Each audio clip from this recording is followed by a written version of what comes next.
This is the Fitzy and Whipper with Kate Ritchie podcast. Let's talk about Beyoncé. New artist coming through, doing all right for herself. Hold on. Actually, she's finishing up her tour over there, the Cowboy Carter Tour, at Allegiant Stadium, which is where they play the first round of the NRL. Do they?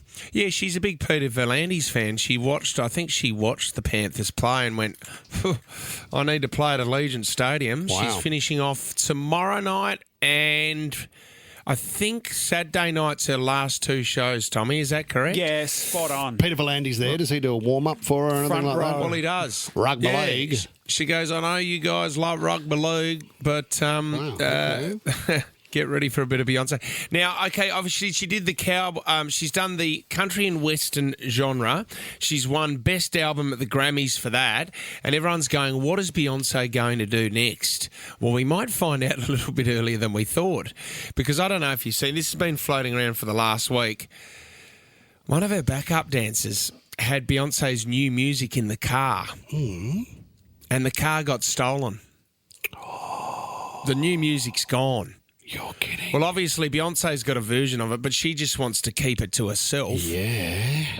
But someone's stolen a rental car from a backup dancer, and no one knows where it is. Right, so the backup dancer has got a copy of the new music because he's a professional, or she, and they're getting to know the tunes, man, in the car while getting around town.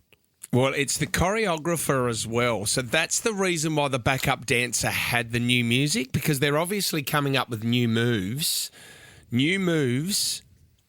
the new music.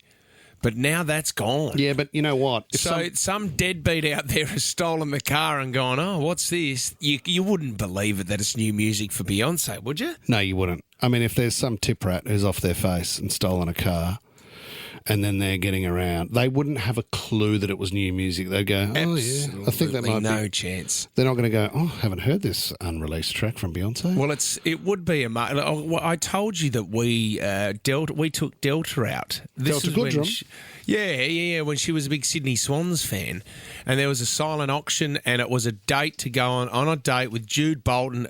He was hot at the time. Heath James, even hotter. Really? And a young man by the name of Ryan Fitzgerald, deadbeat. I just stolen a car as well to pick up Delta that night. But she put on a CD of her new music in the car. Did she? And so what? There's 3 AFL footballers, and they go to Delta Goodrum's house and pick her up. Do they? Yes. Wouldn't happen these days. And No. then, would you take her to the movies, or you guys went for dinner? Just We took her to a pub. We played some pool, all class. some snooker, Yep.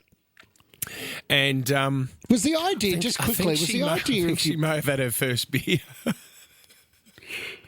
Born to try beer with 3 footballers? Can I just ask? Was the idea of buying the auction in that you got a one-on-one with Delta Goodrum? Like normally at those charity auctions, No one knew who she was then. it doesn't matter. So no, her mum bought it. Her mum bought the silent Oh. auction for her. oh, and so you so were the we prize. We were the prize. We were the Sorry, prize. mate, I didn't realise. This is the funny thing about the story. So and that's how weird. We've spoken about this with Delta before. How weird it was that she hadn't really blown up Oh. yet, and we had to pick her and her best friend up. We took her to a pub. We didn't even know what we were doing. I couldn't even get a kick out in the field, let alone know what to do with Delta out there. I'll tell you what, because, I mean, I saw the beautiful photos of her wedding to Matt overseas recently in the last month. Yeah, they were magnificent. That was Did you see the photos? spectacular. Did you see the photos of Dickie down on the beach? I did. Sort of undid the beauty of what the wedding looked like when you cut left and you've got Richard Wilkins with 6 phones in his hand trying to work out what's next. He got up and performed Born to Eat. Fitzy and Whipper with Kate Ritchie is a Nova podcast. For more great shows like this, download the Nova Player via the App Store or Google Play. The Nova Player.